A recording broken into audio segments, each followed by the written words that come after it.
Well, good morning.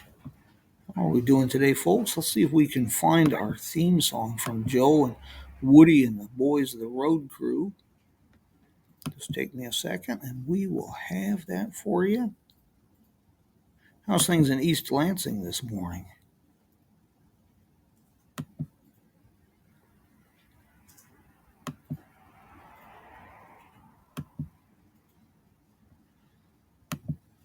Cold as usual, I see.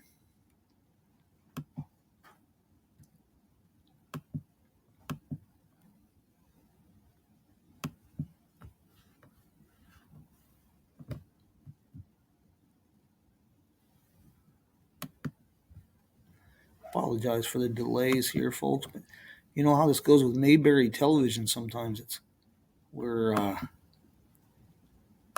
in. Mr. Nolan, how are you doing today?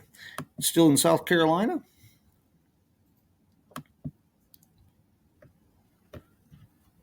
We've encountered just the slightest of difficulties this morning, but it's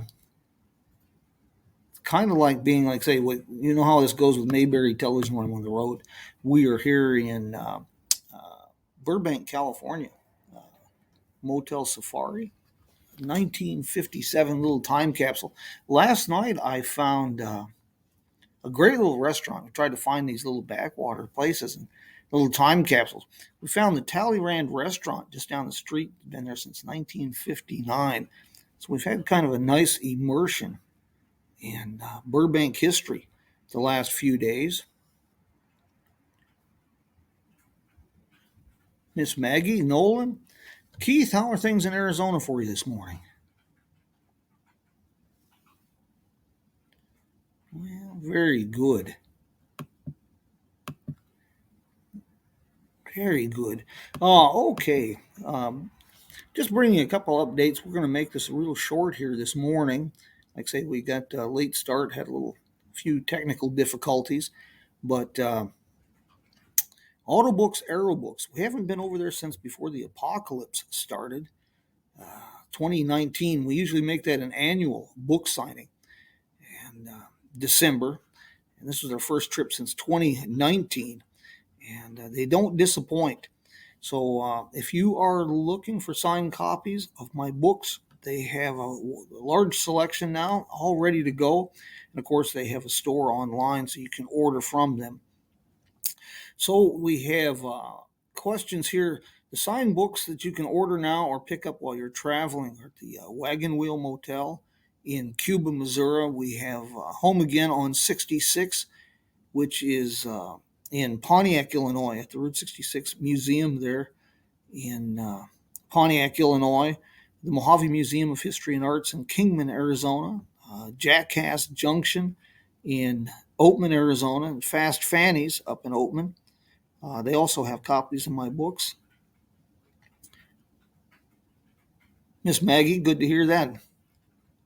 You bet.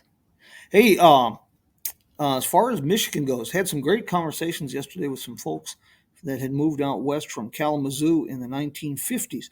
And they had been working, his father had worked at Checker there in Kalamazoo, the Checker Cab Manufacturing Company. And we had a great conversation on that, filled in some blanks. Even though I wrote the book on the Checker Cab Manufacturing Company some years ago, there's still so many unanswered questions about that company. It's made it a real challenge to decipher the history. David Markin, once they ceased production in 1982, they prohibited access to the archives, and a lot of that history has been lost. It was kind of like, say, a random program this morning. I just wanted to bring you up. What we did, usually when I come in from California, we'll follow Route 66 down the Cajon Pass and then on Foothill Boulevard, Colorado Boulevard into Pasadena, and then downtown LA.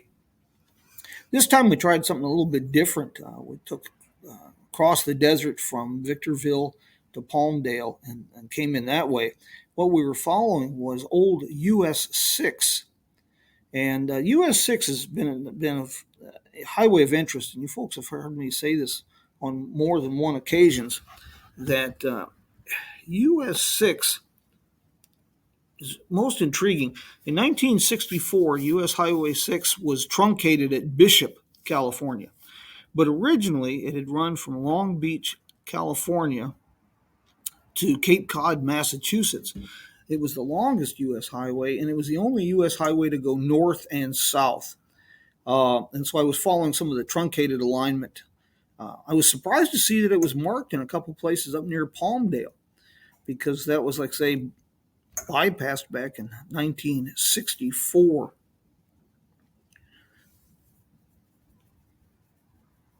So it's been a road trip. We'll have a blog or two up here real soon on our website, Jim Hinckley's America. Share some photos with you, some inspiration, if you will, for some great places to eat. Found a couple. Stopped at Imogene's Hollenberger yesterday in Victorville, made sure they were still there. And Imogene's is one of those places where you do not judge a book by the cover. It's pretty wore down at the heel, but gosh, it's been there since 1953. It was a truck stop there on Route 66 across from the cement plant. Still going strong. Still serving their signature Hollenbergers. That's one you can add to your list. And I was really glad to see that the apple pie is still good at the Ludlow Cafe out there in Ludlow. That's about all that's left. Dairy Queen and the cafe. I've got a question. Anybody out there, have you ever stayed at the Ludlow Motel? That's an experience I have not had yet, and I'm kind of curious. Everything I hear about it is that it's a good, clean motel, but I've never stayed there. Never had the opportunity. Yeah, one of the things I'd recommend is, if you do visit Ludlow, here's something a lot of people miss. From the Ludlow Cafe, drive up behind the store, behind the cafe, and oh, good, Nolan. Can you fill in some details? Now, as I understand it, you check in at the motel across the street, and then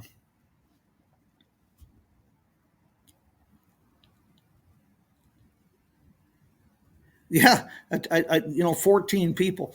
Well, Nolan, I didn't know there was that many people there. I'll also tell you about my episode in Drake. I was told it was a town of 5 people, and to see the fifth person, I had to shave in the morning. But if you next time you're in Ludlow, if you drive behind the cafe towards the railroad tracks, it'll really surprise you.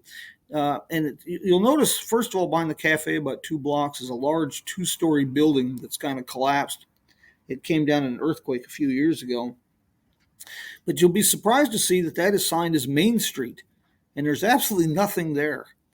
But there's block after block of sidewalks and staircases going to empty lots. And at one time, Ludlow was the center of National Old Trails Road, the Route 66 traffic, of course, and it was also the Arrowhead Highway, which funneled traffic before the U.S. highway system from Los Angeles to Salt Lake City. And then you had the railroad junction. You had a railroad running south into the Bullion Mountains there, supplying the mines. The big one was the Tidewater Tonopah Railroad, which ran from Ludlow up into the gold fields up in Goldfield, Nevada, up towards Rhyolite, up in that country.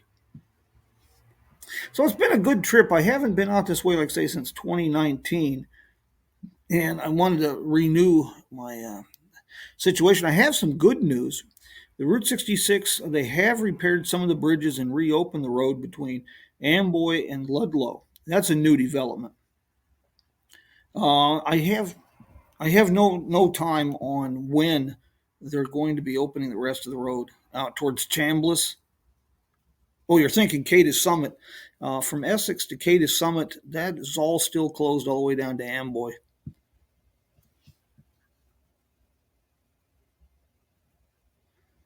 It's the desert is still a good time to. This is the best time to be exploring the Mojave out there. I'm an old desert rat. I'm one of the dry roasted nuts, but I got enough sense to stay out of that country come July.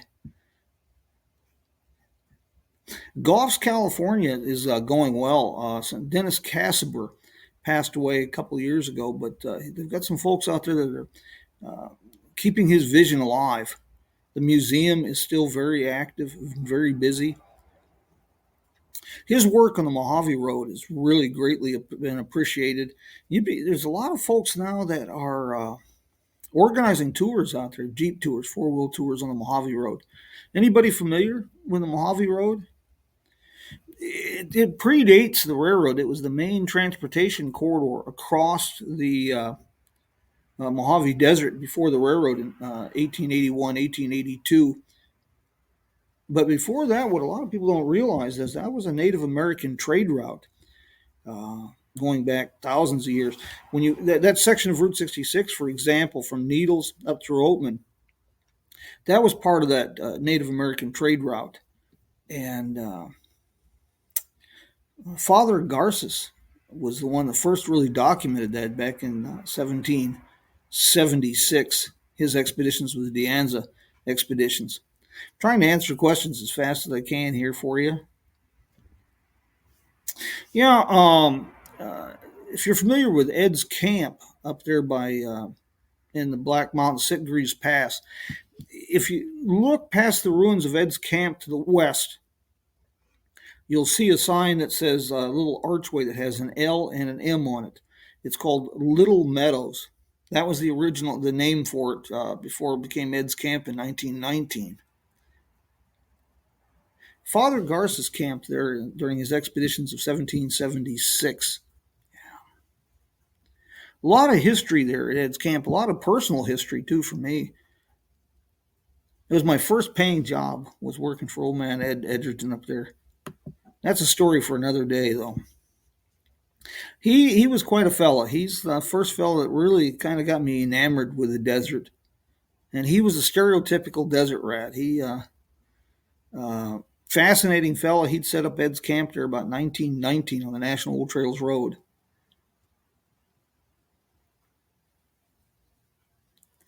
Yeah, he was a stereotypical desert rat. He'd put on his long underwear come December, and it usually changed it about July. But it might have started out white, but it wasn't by then. And I think he had an allergic reaction to soap because he didn't seem to use it very much. Nolan, I did not know that I didn't know the cafe stayed open that late in Ludlow. Clean is the only thing that matters. Outdated is not has no bearing on things for me. On the last trip, one of the most interesting motels you were asking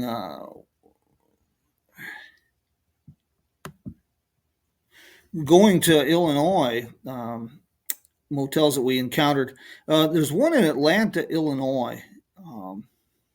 It's a Portland storm. The place is surprisingly clean, but it's definitely old and it's pretty rough around the edges. But if I was traveling 66 through that part of Illinois and got caught up in a snowstorm, I wouldn't have any problem staying there. No. Ludlow is a good base camp. Needles, California would really surprise you about the changes. I just attended a tourism conference in Needles before I came over here, and it looks like they are beginning work on they're getting some real progress on the El Garces down in Needles, California.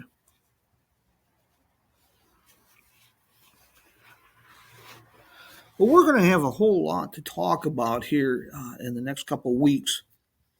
And keep sending me your questions, and I will do my best to answer them for you. And the website, like I say, we will be updating website. We've got some new recommendations to add to that section. And future podcast, we'll talk about Southern California. There's a lot of aversions. You know, the big cities in general get short shift, especially with Route 66 enthusiasts. And for good reason. I understand it. It's a matter of perception. It's traffic is just something you deal with here in Southern California, and it has been since, gosh, since the 40s. But you can work around that if you're a little bit creative.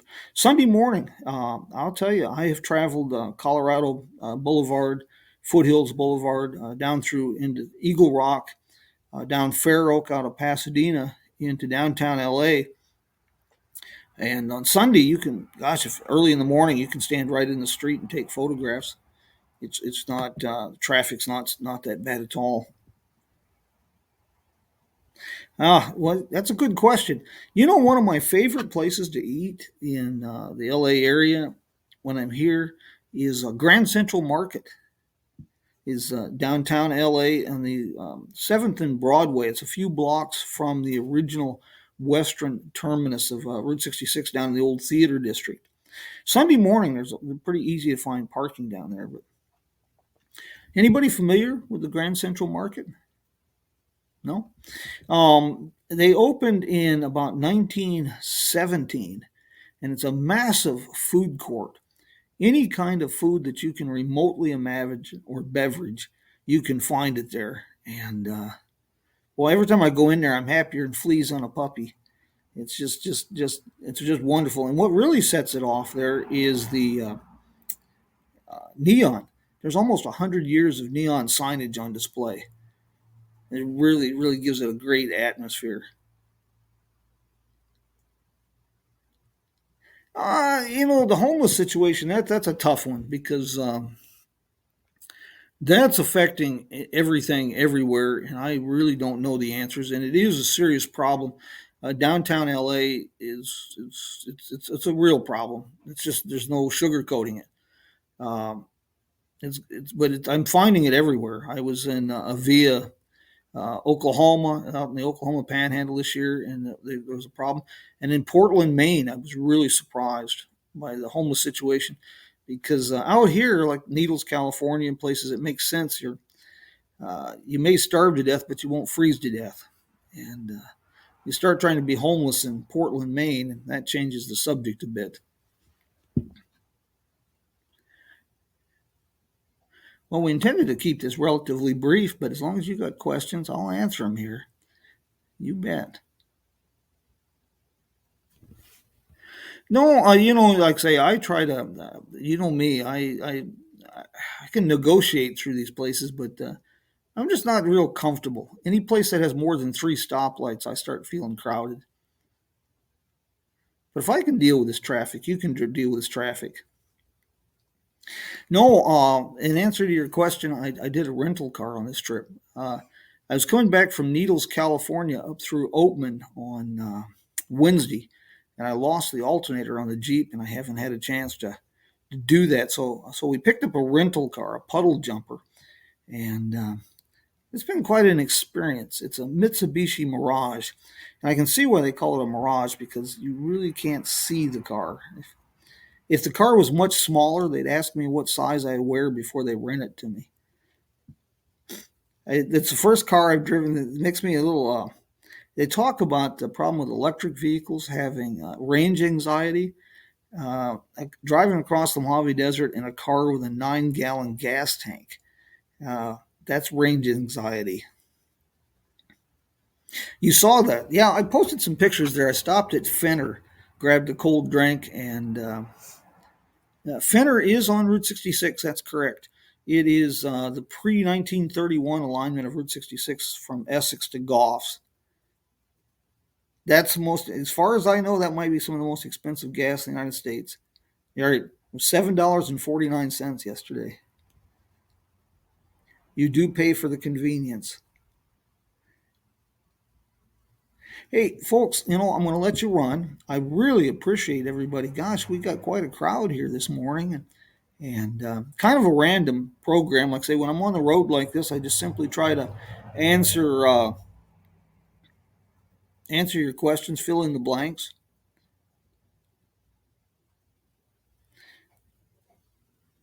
Huevos rancheros. How's that?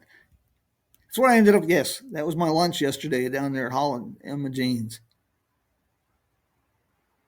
I'm kind of partial to good green chilies.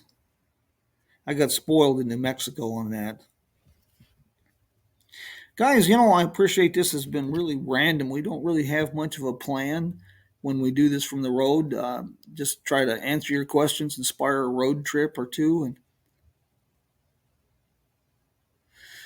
yes, yes, that was me. I'll post those pictures as well with Jay Leno down. He did stop by. He usually stops by my book signings when I'm out here in Burbank.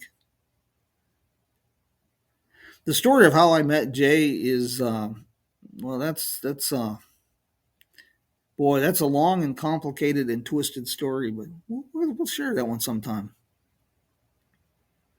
Don't forget, tomorrow morning, or this coming Friday, rather, I will have another episode of Car Talk from the Main Street of America. And speaking of Jay Leno, thank you. That's a good question and a good segue here. For Car Talk from the Main Street of America this coming Friday, that's our recorded podcast. I'll be talking about the 1929 Duesenberg that Jay brought down to the book signing uh, yesterday. The last time I saw the Duesenberg, it was in pretty rough shape. It's a very special car. Not only it's a lock-bodied Duesenberg, um, which is pretty rare. As far as I know, it's the only one of its kind. But what really makes this Duesenberg special is Jay tracked it down in New York. He heard rumors, and old car enthusiasts can relate to this. It's kind of like fishing stories. Everybody will tell you that they've got one in their garage, and you just hear these stories. They get wilder and wilder. Well, Jay kept hearing about this big luxury car in storage in a parking garage somewhere in New York City. So he just literally started walking New York City and asking at parking garages. It took him a while, and he found this Duesenberg, and it was in the hands of the original owner. It was the last Duesenberg. It's a one owner car, and it had been in storage there in the garage for over 65 years at that time, and it had been parked in a place where water had continually dripped on the back and had ruined the top, the interior, the wood, and it's a big, massive sedan. It was a chauffeur-driven car. Uh, when President Hoover visited New York, he rode in this car. It's got some real historic significance. And Jay has done, as always, absolutely a wonderful job restoring it. The beautiful silk brocade interior, the Italian leather seats. If you ever get a chance to see or hear a Duesenberg, there's nothing like it. They are truly a doozy. Yeah, we've had some good random conversation this morning, haven't we? We've been all over the place. But like my pa said, it's better to fill the head with useless knowledge than no knowledge at all. Guys, I want to thank you for joining us this morning. Is there any other questions I can answer for you before I bid adios and go sign some more books? Yeah, check out the Jim Hinckley's America website this week. I'll have a lot of updates. Yeah, I'll have some motel recommendations. I'll have some reviews of restaurants for you, and I'll even throw in some travel tips on how to bypass some of this traffic. My dearest friend, she's doing okay. Thank you for asking. Yeah, she's recovered pretty well. It was a pretty hard tumble, but she's doing much better. Thank you. She's always been adventuresome. Wonder how adventuresome she'll be if we try the Angels Crest Highway this morning in a underpowered car that's about the size of a pregnant roller skate. Guys, thank you for all the questions, and as always, it's good to talk with everyone this morning.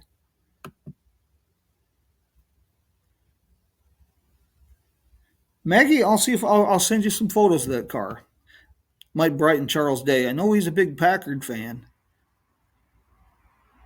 but you can't beat Duesenbergs. Guys, thank you so very, very much. Let's see if I can button this up and find out what happened here with our music from Joe and Woody and the boys, the road crew, because it just wouldn't be right now, would it, without that? Let's see if we can make that work for you. How many Packards does he have, Maggie?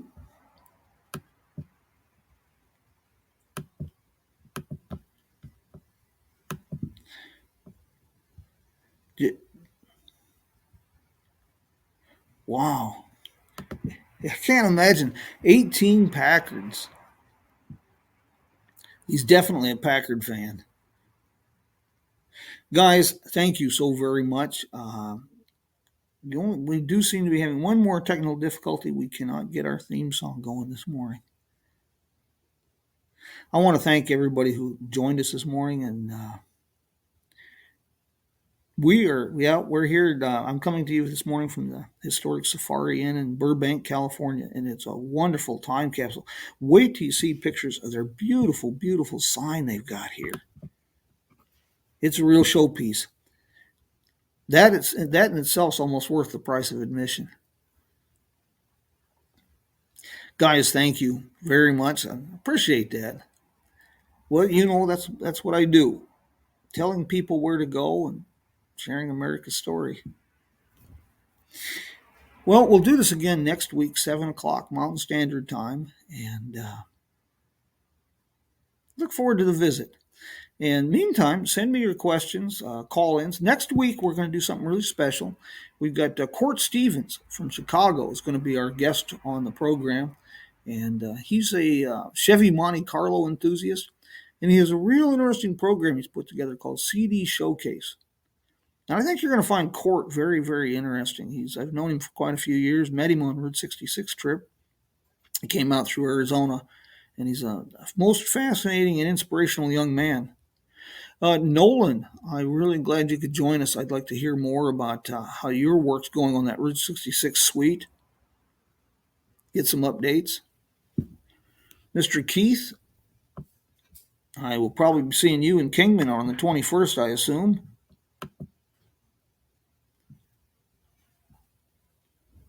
Very good, Miss Maggie.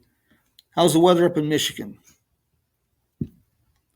No, here it's another one of those miserable, warm, sunshiny days. I don't know how much this a person can put up with.